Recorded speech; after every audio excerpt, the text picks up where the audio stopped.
Betlisa Vlogs here. Nagbabalik tayo for the short video or short reels dito sa aking page. So, may bagong kainan nga pala dito sa may Sabalo Street, Tagat-Tagatan, Barangay 12, Caloocan City.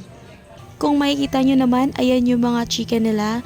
Barbecue chicken and of course inasal chicken ang available na meron sila dito.